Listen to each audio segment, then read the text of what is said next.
Fala galerinha, beleza? Danilo Pereira, médico do esporte, mais um vídeo aqui no canal. Tema de hoje, creatina e queda de cabelo. Será que existe alguma relação entre eles? Se você tem interesse no tema, segue o vídeo.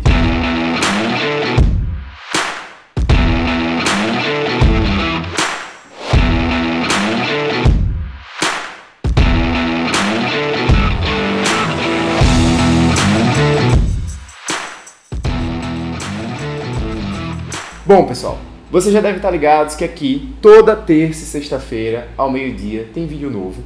E quando vocês colocam comentários, colocam sugestões de temas, sempre fica tudo mais orgânico, mais interessante esse nosso bate-papo, né? E aqui, ó, essa mensagem que acabou chegando. Então vamos nessa, vamos destrinchar mais algumas coisas aqui. Estou com muita queda de cabelo e há estudos que relacionam a queda de cabelo ao uso de creatina. Será que realmente está me causando isso? Vejo que muitos homens que utilizam realmente perdem cabelo com o tempo. Bom, será que essa percepção aqui tem alguma lógica, tem algum porquê que a gente possa explicar? Então vamos nessa, vamos navegar aqui nessa fisiologia e o que é que a creatina faz de ação que potencialmente poderia gerar uma queda de cabelo. Aqui no canal o conteúdo vem de ciência, então vamos destrinchar aqui esse artigo. Olha só, o que foi que fizeram?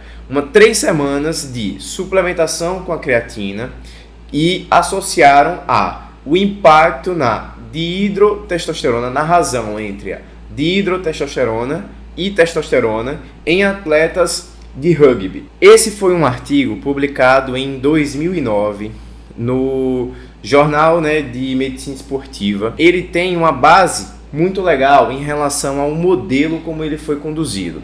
É um estudo duplo cego. O que é isso? Nem quem está tomando a medicação e nem quem está administrando a medicação sabe se aquela pessoa está tomando a creatina ou se está fazendo uso de um placebo. Isso aqui, ele retira a capacidade de vieses, de erros de aferição. Por quê? O simples fato de você tomar uma medicação, aquela percepção de que você está tendo a intervenção, pode ter um efeito positivo e isso mascarar um pouco os resultados do estudo. Então, nesse estudo, todos os atletas, todos os 20 atletas que foram divididos em 2 grupos, estavam tomando alguma medicação. Estavam tomando, vou abrir um parênteses, algum comprimido. Não necessariamente tinha uma medicação ali dentro, tá certo? E aí, qual foi a intervenção feita? Nos atletas que estavam tomando a creatina, durante uma semana foi feito aquele período de saturação com 25 gramas de creatina dia e após esse período, 14 dias com a dose padrão, a dose de manutenção de 5 gramas dia. O outro grupo estava na mesma história, tá certo? Pensavam que estavam tomando em uma dose e depois voltava para a dose de manutenção. Esse tipo de estudo ele é muito legal. E qual foi o objetivo desse estudo? Dosar a testosterona e essa dihidrotestosterona em todos os atletas e ver o impacto que a suplementação de creatina fez nessa relação. Mas vamos lá, Danilo, que negócio é esse de dihidrotestosterona? Qual é a diferença entre elas? Imagina o seguinte, o hormônio é como se fosse um pacote de presente, tá certo? Você recebeu o seu presente aqui. Você precisa desembrulhar esse pacote para conseguir pegar aquilo que de fato você vai usar. Então seria o hormônio cru e o hormônio ativo. Seria essa relação mais ou menos aqui. A dihidrotestosterona é uma porção ativa desse hormônio da testosterona, tá bom? E aí você tem todos os efeitos anabólicos, os efeitos positivos que o hormônio causa no corpo, como desenvolvimento de características secundárias masculinas, o desenvolvimento do músculo, a parte esquelética, o engrossamento de voz, o aumento do apetite sexual, você tem a relação da produção dos espermatozoides, a espermatogênese, a fertilidade, então isso tudo está relacionado com a testosterona.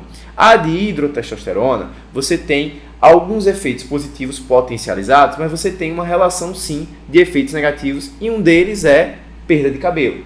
Quando você tem aumento nos níveis da dihidrotestosterona, você tem um enfraquecimento ali daquele folículo do cabelo, consequentemente uma tendência a ter uma maior predisposição à calvície. Mas vamos nessa, vamos entender aqui o que é que o estudo mostrou. Depois dos 7 dias daquela sobrecarga e os 14 dias de manutenção, A relação da testosterona, ela não aumentou. No entanto, houve um aumento de 56% na primeira semana da dihidrotestosterona. Poxa, então, Danilo, a creatina causa calvície, já que você aumenta a dose de um hormônio que está ali, a dose de um hormônio ativo que tem associação com a perda de cabelo. Calma, vamos nessa. Pensando em uma vida inteira, um aumento em uma semana não necessariamente causaria esse impacto todo. Isso aqui já começa a ser umas opiniões pessoais, tá certo? O que aconteceu nas 2 semanas seguintes, ali aqueles 14 dias?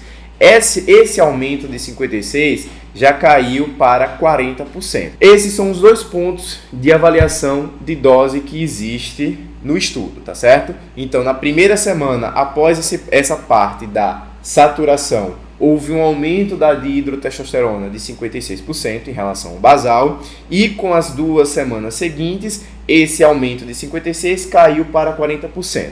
E aí, finaliza o estudo. Então, alguns questionamentos que a gente pode colocar aqui. Número 1, número de participantes. Então, assim, a gente querer extrapolar para a população geral uma coisa que aconteceu entre 20 pessoas é um N muito baixo. E por isso que a conclusão do artigo é que mais estudos precisam ser feitos para conseguir reforçar essa possível relação entre essa suplementação de creatina, aumento de DHT e relação com calvície, tá certo? E abrindo um parênteses aqui nesse primeiro ponto. Quando você tem um N de estudo muito baixo, então assim, 20 pessoas, qualquer pessoa que saia da curva, aquilo vai jogar esse aumento, essa flutuação lá para cima. Então impacta muito mais do que parece. Se a gente pegasse aqui 2.000 pessoas, talvez essas concentrações, essas flutuações começassem a ficar mais dentro da média, mais encaixado, tá certo? Isso acontece em estudo científico. Um segundo ponto, segundo questionamento, o tempo de duração.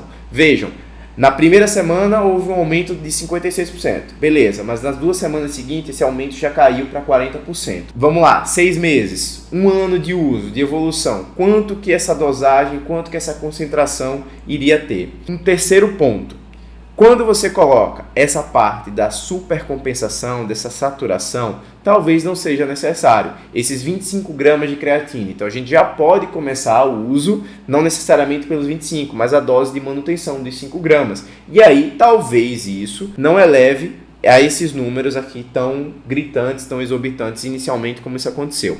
E um quarto ponto, extremamente importante também, a dihidrotestosterona, ela tem sensibilidades variadas, ou seja, existem pessoas que têm calvície com essa dihidrotestosterona normal e existem pessoas que não têm calvície com a dihidrotestosterona mais elevada. Então, assim, uma coisa é exame laboratorial, outra coisa é exame físico, exame clínico e o componente genético, que é o grande fator importante aqui desse processo de calvície, tá certo? Então, assim, é um estudo muito interessante, foi muito bem feito, ele levanta questionamentos para que outros sejam realizados, até com N maiores, né, com tempo de duração maior, para que essa dúvida, de fato, seja sanada. Então, assim, hoje, o que a gente tem de ciência? A creatina não vai facilitar que você tenha uma calvície. Beleza? E se você chegou até o vídeo aqui agora, não esquece de deixar seu like. Comenta, galera. Manda os comentários, manda as dúvidas, que isso fica legal, esse bate-papo aqui com vocês. Se você está chegando aqui agora, não esquece de fazer a inscrição. Ativa o sininho, porque são 2 vídeos por semana, com muito conteúdo, com muita história aí para vocês. E vamos pro próximo.